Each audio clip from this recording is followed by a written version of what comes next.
Hey everybody, what is going on? I am Maximus Rex. This is Big Baby Reviews. Today is Tuesday. It is Sam Keith Day, so we're looking at the next issue of the MAXX that I have in my collection. That is issue 29.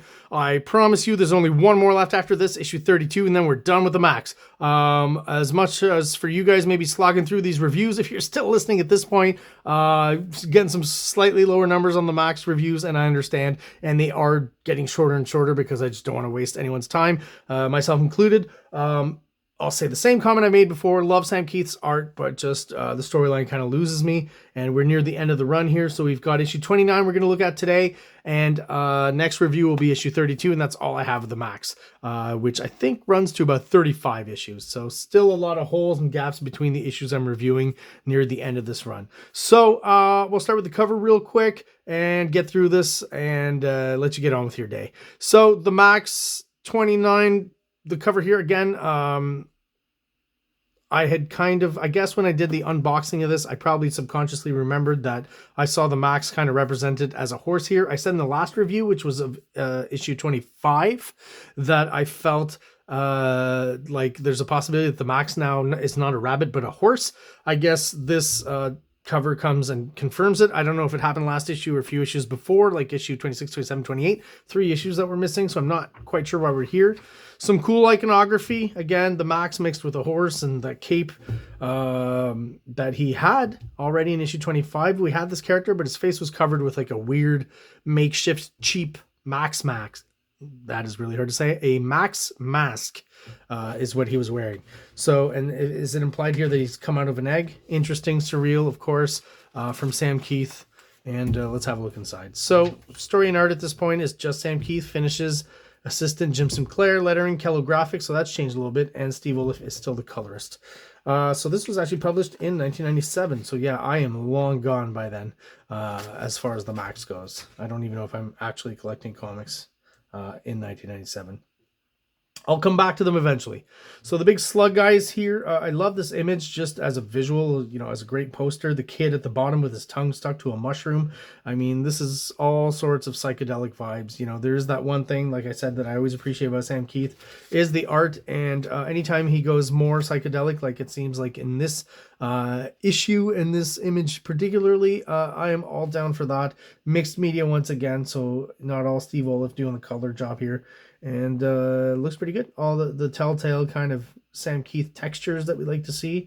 It's a little looser maybe and more open and not quite as worked on, but the colors come in and fill the gap and make it look really nice.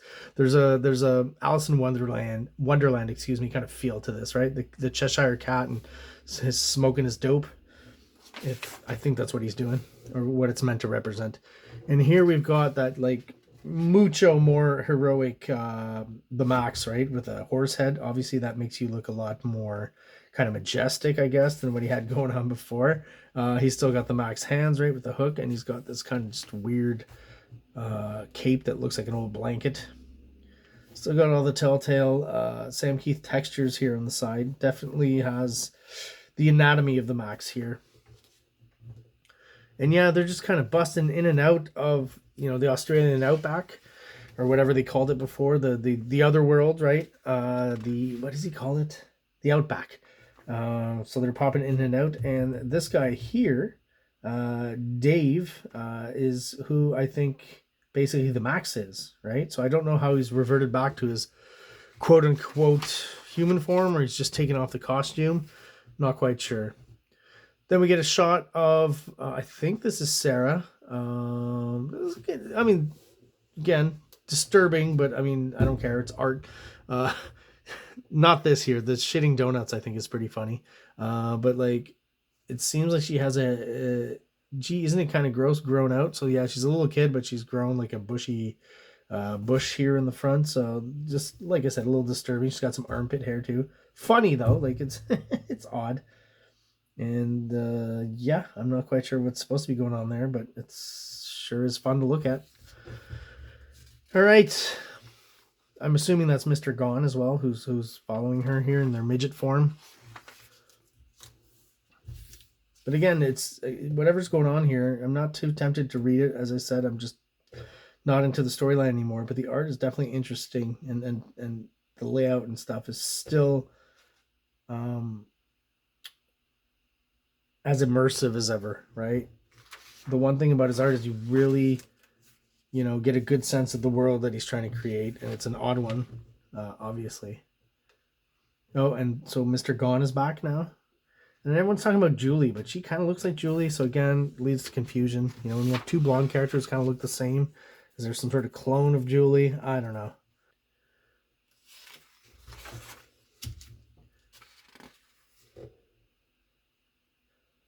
So Julie does appear in this guy's kitchen. Does she appear through that hole there? Does that hole go to the outback? I don't know.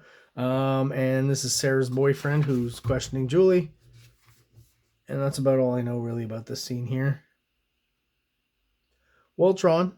Body language and stuff. It's a little bit cartoony, but, you know, the faces are kind of abstract and cartoony, but the bodies and stuff are, to a certain extent, somewhat realistic, right? They're not idealized bodies. Nice dark scene here. So here's Mr. Gone giving this Dave guy his MAXX costume. You can kind of see his silhouette there, I guess, as the chin is what was, you know, under the teeth of the MAXX's mask.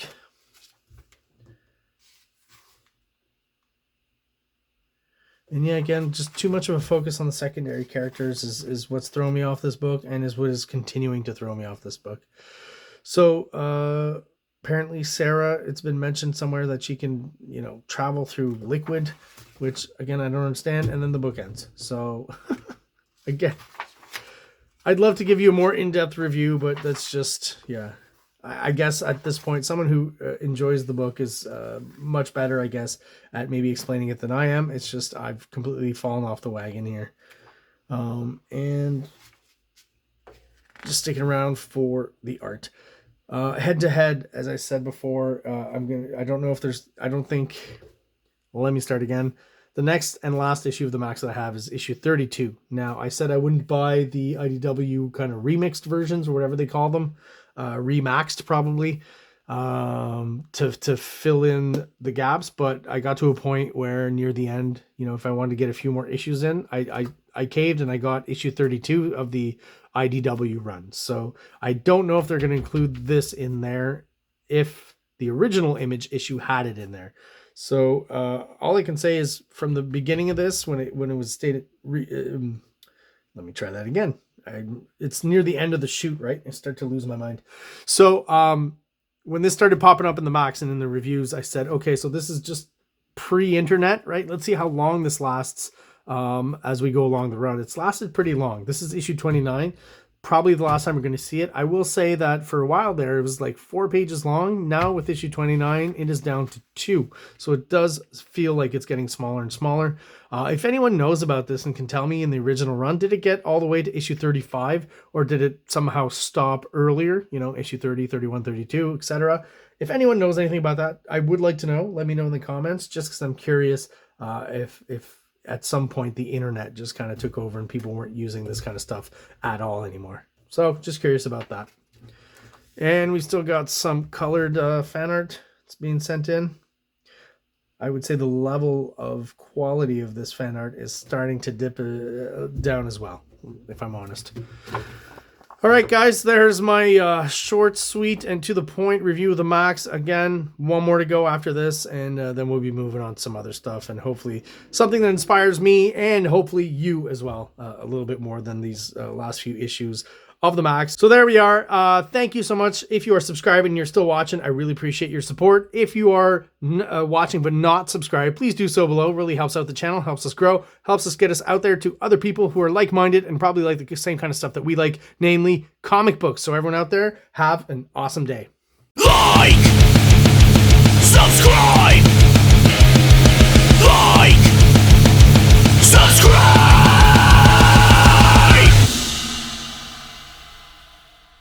King Comics presents Big Baby, Volume 1, Issues 1 to 13, 204 pages of story and art. King Comics also presents Star Crasher one-shot, 32 pages, cosmic sci-fi surrealist adventure. You can find these fine comics at KINGCOMICS.CA, at MaximusRex13 on Instagram, or on Facebook, MaxRex or Big Baby.